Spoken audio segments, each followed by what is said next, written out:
आज का हमारा टॉपिक है स्टैटिक जीके। जीके में आज हम लोग कुछ महत्वपूर्ण क्वेश्चन को देखेंगे जो किसी न किसी एग्जाम में आए हुए हैं। तो आइए देखते हैं। यहाँ पर आप देखेंगे लूनी नदी के बारे में। लूनी नदी से बहुत सारे क्वेश्चन एग्जाम में पूछे जाते हैं। तो सबसे पहले आपको पता होना चाहिए कि लूनी नदी का उद्गम कहाँ से होता है। तो लूनी नदी का उद्गम नाग पहाड़ी अजमेर से होता है। अजमेर दोस्तों राजस्थान में है और ये पूछा भी गया है कि लूनी नदी का उद्गम कहाँ से होता है। तो ध्यान रखिएगा, नाग पहाड़ी अजमेर। दूसरा पॉइंट देखेंगे, लूनी नदी का प्राचीन नाम यानी कि इसका पुराना नाम क्या है। तो ध्यान रखिए, लवणमती। लूनी नदी का प्राचीन नाम लवणमती है। तीसरा पॉइंट नोट करेंगे, लूनी नदी का उद्गम स्थल पर अन्य नामों से भी जाना जाता है, क्योंकि जहाँ से ये नदी निकलती है वहाँ पर इस नदी को सागरमती या सरस्वती कहा जाता है। अगला पॉइंट देखेंगे, लूनी नदी जब अजमेर के मैदान में आती है तो इसे दोस्तों साकरी कहते हैं। ये सारे पॉइंट आपको नोट करने हैं। सभी पॉइंट जो है किसी न किसी एग्जाम में पूछे गए हैं। अगला देखेंगे, लूनी नदी का पानी। दोस्तों लूनी नदी का पानी देखेंगे तो कुछ दूरी तक इसका पानी मीठा होता है और कुछ दूरी के बाद इसका पानी जो है खारा हो जाता है। तो इस नदी में आपको दोनों प्रकार के पानी दिखाई देंगे, मीठा प्लस खारा। तो इसको भी पता होना चाहिए। आगे देखेंगे इसका बहाव क्षेत्र। लूनी नदी राजस्थान के 6 जिलों में होकर बहती है। 6 जिलों से होने के बाद ये गुजरात में जाती है और ये कच्छ के रण में गिर जाती हैं। तो ध्यान रखिएगा, लूनी नदी का बहाव क्षेत्र राजस्थान के 6 जिलों से होता है और ये कच्छ के रण में जाकर गिरती है। इसकी आप लंबाई देखेंगे तो 330 किलोमीटर है और इसकी सहायक नदियों को आपको नोट करना है, क्योंकि लूनी नदी की सहायक नदियों के बारे में बहुत बार पूछा जाता है।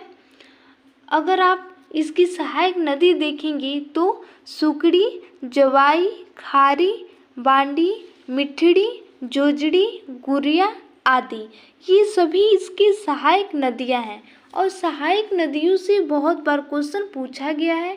तो इसको नोट करके चलेंगे। लूनी नदी की कौन कौन सी सहायक नदियां हैं? सुकड़ी, जवाई, खाड़ी, बांडी, मिठड़ी, जोजड़ी और गुरिया। उसके साथ अगला पॉइंट देखेंगे, कोणार्क सूर्य मंदिर। ये कोणार्क सूर्य मंदिर अभी चर्चा में था दोस्तों।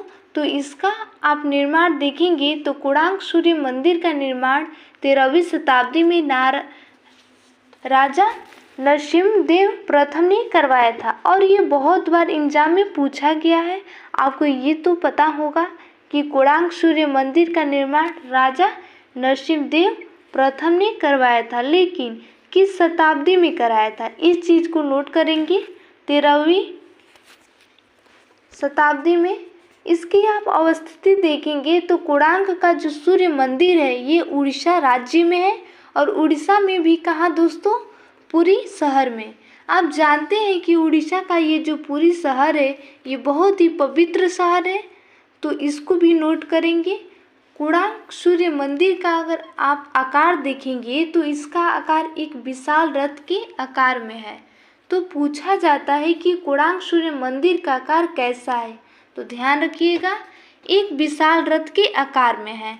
उसके बाद कुछ इसकी विशेषताएं आपको पता होनी चाहिए, क्योंकि विशेषताओं से क्वेश्चन एग्जाम में पूछे जाते हैं। कोणार्क सूर्य मंदिर दोस्तों ये सूर्य देव को समर्पित है। इसे ब्लैक पगोडा कहा जाता है। इस मंदिर में दोस्तों 7 घोड़े हैं और ये 7 घोड़े दोस्तों सप्ताह के 7 दिनों का प्रतीक मानी जाती है। कहा जाता है कि कोणार्क सूर्य मंदिर में जो 7 घोड़े हैं ये सप्ताह के 7 दिनों के प्रतीक बताते हैं, ऐसा कहा जाता है। अगला पॉइंट देखेंगे, कोणार्क सूर्य मंदिर के दोनों ओर 12 पहियों की 2 कतारें हैं। तो ये छोटे छोटे पॉइंट आपको नोट करना है, क्योंकि कथन और कारण में क्वेश्चन पूछे जाते हैं। तो ध्यान रखिएगा। कोणार्क सूर्य मंदिर के दोनों ओर 12 पहियों की 2 कतारें हैं और इसे दोस्तों 1984 में यूनेस्को विश्व धरोहर स्थल में घोषित किया गया था। तो आपसे पूछा जा सकता है कि कोणार्क सूर्य मंदिर को यूनेस्को विश्व धरोहर स्थल कब घोषित किया गया? तो ध्यान रखिएगा 1984 में। अगला पॉइंट, ये जो कोणार्क सूर्य मंदिर है ये दोस्तों कलिंग स्थापत्य कला को चिन्हित करता है, यानी कि जो कलिंग के समय की जो स्थापत्य कला है उस समय के स्थापत्य कला को ये चिन्हित करता है। तो इसको नोट करके चलेंगे। तो ये दोस्तों कोणार्क सूर्य मंदिर और लूनी नदी के बारे में रहा। आगे देखेंगे जीके से क्वेश्चन। ये दोस्तों करेंट अफेयर्स से है और करेंट अफेयर्स में जो क्वेश्चन होते हैं वो अक्सर एग्जाम में आते हैं, तो इसको नोट करके चलेंगे। अभी आप हाल ही में जानते हैं कि नई संसद निर्माण की चर्चा बहुत ज़्यादा चल रही है। तो नई संसद निर्माण को लेकर एग्जाम में आने वाले क्वेश्चन बन सकते हैं, तो ध्यान रखिएगा। नए संसद भवन के निर्माण में अगर आप उद्घाटन देखेंगे तो प्रधानमंत्री जी के द्वारा किया गया 28 मई 2023 को, और इसके आप वास्तुकार देखेंगे यानी कि आर्किटेक्ट नई संसद भवन के निर्माण में अगर आप वास्तुकार देखेंगे तो विमल पटेल हैं।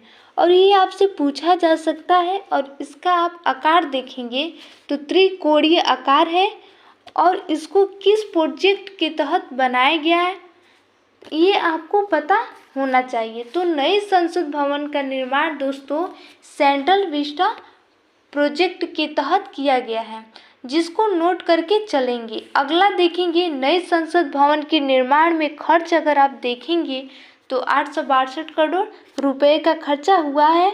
और इसकी एक विशेषता ये है, ये भूकंप सुरक्षित है, यानी कि यहाँ पर भूकंप से सुरक्षित है। तो इसको नोट करके चलेंगे। ये सारे पॉइंट आपको नोट करना है। अगला आप देखेंगे पुनीत सागर अभियान। दोस्तों पुनीत सागर अभियान जो है ये अभी हाल ही में इसे चलाया गया है और ये अभियान दोस्तों राष्ट्रीय कैडेट कोर संस्था के द्वारा शुरू किया गया है और ये 5 जून यानी कि विश्व पर्यावरण दिवस तक जारी रहेगा। अब जानते हैं कि 5 जून को विश्व पर्यावरण दिवस होता है, तो आपसे पूछा जा सकता है कि पुनीत सागर अभियान का संबंध किससे है या इसका उद्देश्य किससे है। तो ध्यान रखिएगा, इसका उद्देश्य दोस्तों नदियों व झीलों सहित समुद्र के तटों को स्वच्छ रखने के लिए जागरूकता करना, साथ ही साथ जो स्थानीय लोग हैं उन लोगों को स्वच्छ करना, स्वच्छ भारत के बारे में अवगत कराना। तो ये इसका उद्देश्य है और ये विश्व पर्यावरण दिवस तक जारी रहेगा। इसको नोट करके चलेंगे। अगला देखेंगे भारत में कॉफ़ी उत्पादन प्रथम राज्य। आप जानते हैं कि भारत में कॉफ़ी उत्पादन में प्रथम राज्य कर्नाटक है। कर्नाटक अकेले एक ऐसा राज्य है जो पूरे भारत में 70% हिस्सा जो है ये अकेले कॉफ़ी का उत्पादन करता है, क्योंकि अभी हाल ही में कॉफ़ी उत्पादन की रिपोर्ट आए हैं और इसमें बताया गया है। तो ध्यान रखिएगा, भारत में जो कॉफ़ी उत्पादन में प्रथम राज्य है वो है कर्नाटक। ये भारत में कुल दोस्तों 70% हिस्सा जो है अकेले कॉफ़ी उत्पादन में करता है। और अगर आप विश्व में देखेंगे तो विश्व में प्रथम है ब्राज़ील। आप जानते हैं कि ब्राज़ील जो है वो विश्व में सबसे बड़ा कॉफ़ी उत्पादक वाला देश है। तो ये दोस्तों स्टैटिक जीके से रिलेटेड कुछ इम्पोर्टेंट क्वेश्चन थे। तो आज के लिए इतना ही। जय हिंद, जय भारत।